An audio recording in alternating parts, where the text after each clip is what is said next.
Buenos días, bienvenidos al Saber no puede esperar. Hoy viajaremos un par de décadas atrás para posarnos y observar la revolución dentro del cine y la televisión de una gran mujer. Una mujer que defendió su punto de vista y arriesgó y se atrevió a innovar en sus trabajos como realizadora y directora cinematográfica. Primera mujer como directora de radio de televisión española. Efectivamente, hablamos de Pilar Miró.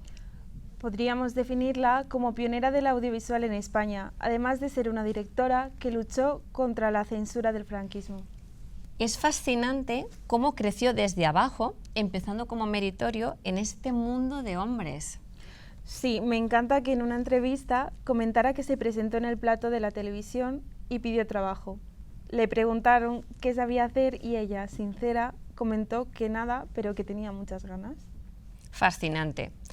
Además, para ahondar en su vida tendremos la suerte de contar con Paula Aguado para hablar de la trayectoria profesional de Pilar Miró y todos los avances que trajo su trabajo a nuestro cine. Arrancamos.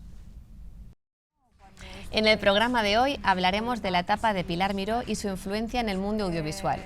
En cine con películas tales como El crimen de Cuenca y El perro del hortelano, y en la televisión en su labor como directora de radio Televisión Española.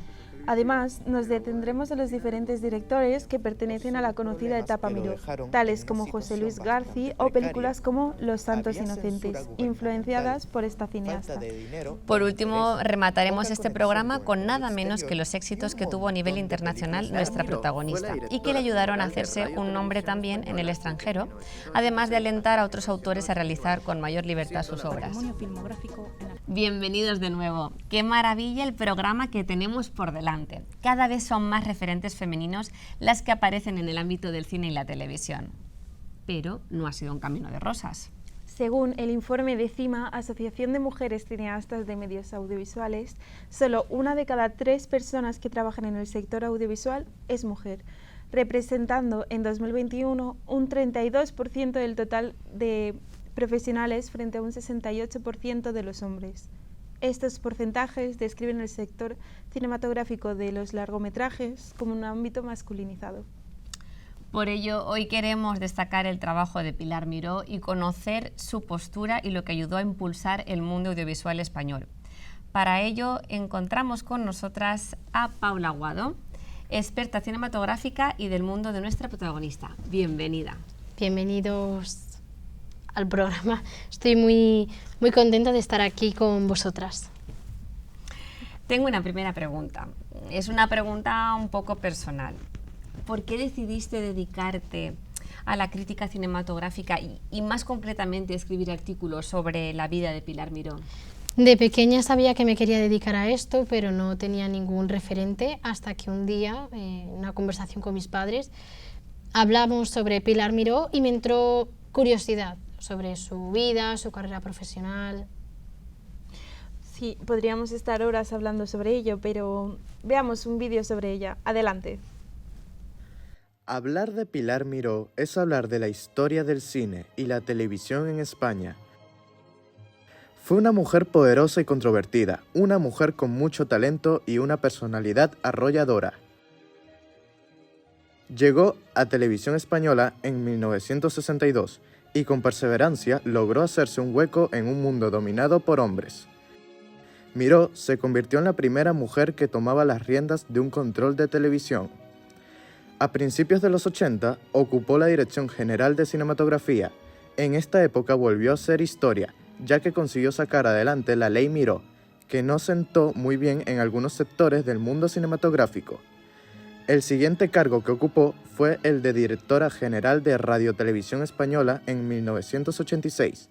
Fue la primera mujer en ocupar este puesto y durante su mandato creó una televisión avanzada y moderna. Aquí fue acusada de malversación de fondos, pero fue absuelta. Entre sus películas más célebres figuran El crimen de Cuenca, Werther o El perro del hortelano. Miró fue valiente, luchó contra los convencionalismos de la época y creó una nueva etapa, la etapa Miró. No me extraña que se convirtiera en referente y se adjudicara esta etapa como la etapa Miró. Una persona que estaba en todo y muy detallista por lo que hemos podido ver. Exactamente, dio un pequeño paso para acabar con el techo de cristal. Pero no fácil, comentó años más tarde que tuvo que lidiar con el acoso en su entorno profesional. Una persona que, en tanto sus películas como en todos los demás trabajos y en su vida personal, no esquivó la verdad. Luchó contra los convencionalismos de la época y contra las recomendaciones médicas. Es interesante ver cómo al investigar sobre su trabajo y sus características encontramos únicamente su dureza y seriedad y la diferencia de personalidad cuando estaba con su hijo. Efectivamente, encontramos comentarios como su carácter de hierro compensaba una salud precaria, los hombres del Pilar Miró, etc. ¿Cómo crees que lo llevó ella? Creo que ella se ponía una máscara para poder lidiar con todo ello e intentar sobrellevarlo de la mejor manera posible debido a la pasión que tenía por su trabajo. Sus allegados comentan que su obsesión era estar en televisión, conseguir trabajos en televisión y dirigir televisión, por lo que vamos a adentrarnos en sus trabajos y en lo que aportó a la televisión española. Adelante. Pilar Miró es pura historia de la televisión. Su carrera televisiva comienza en 1962, aún sin haber terminado sus estudios televisivos.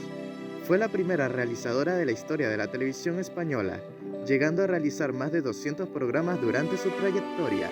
Se caracterizó por ser una mujer seria, en un mundo de hombres donde debía serlo si quería sobresalir. Entre los años 60 y principios de los 70, dirigió numerosas ficciones televisivas. Entre las más destacadas tenemos Silencio, Estrenamos, series de 16 episodios estrenada en 1974 basada en el mundo teatral. La pequeña Dorrit, basada en la novela de Charles Dickens. Y si no quiere nada, prepárale la habitación, pero no estés por ahí como siempre. O Los que no tienen paz, miniserie de 5 capítulos emitida en 1968. Pero si hay un serial que destaca en el trabajo de Pilar Miró es Curro Jiménez, la serie protagonizada por Sancho García. Sigue las historias de Curro Jiménez, un bandolero andaluz del siglo XIX. En 1986 ocupa el puesto de directora de Radiotelevisión Española.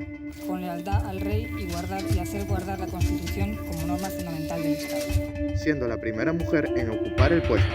Entre sus hábitos más importantes al frente de la corporación pública figuran la inauguración en 1988 el Centro de Producción Audiovisual denominado Estudios Buñuel o la renovación de las líneas programáticas de los canales de televisión con programas avanzados y más modernos.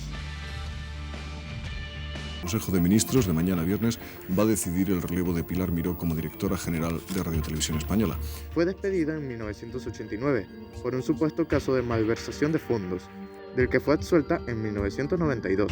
Le aseguro que me voy a ir. Pero no porque haya cometido una malversación de fondos. Pilar Miró adjudicó a cargo de los presupuestos de Radiotelevisión Española una serie de trajes para su vestuario profesional y una serie de gastos de representación en función de su cargo. Pues en un momento determinado, cuando esto era solo un problema casi personal, esas facturas aparecieron en un periódico. Sus últimos años los dedicó al cine, aunque su último trabajo antes de su muerte fue la realización televisiva de la boda de Cristina de Borbón.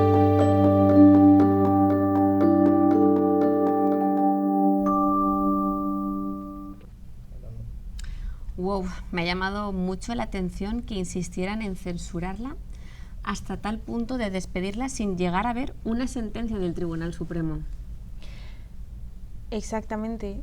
Dio un pequeño paso para acabar con el techo de cristal, pero no fácil, comentó años más tarde que tuvo que lidiar con el acoso en su entorno profesional. Una persona que en tanto en sus películas como en todos los demás trabajos y en su vida personal no esquivó la verdad. Pero tiene mérito que perseverase a pesar de todo en lo que era su pasión. Imagínate habernos quedado sin sus obras. Desde luego, con Silencio estrenamos obras sobre los nervios de una compañía teatral.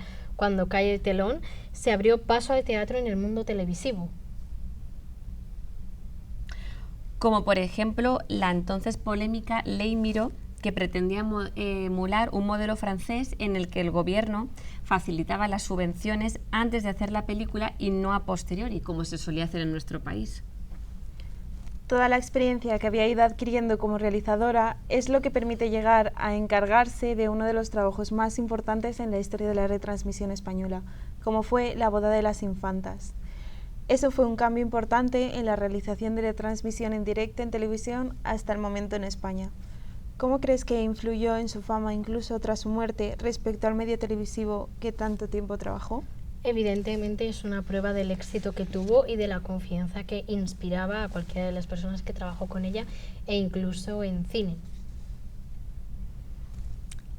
Tienes razón. De hecho, en el cine tenía fama de ser seria y dura en el trabajo, también meticulosa en el cuidado de cada uno de los planos.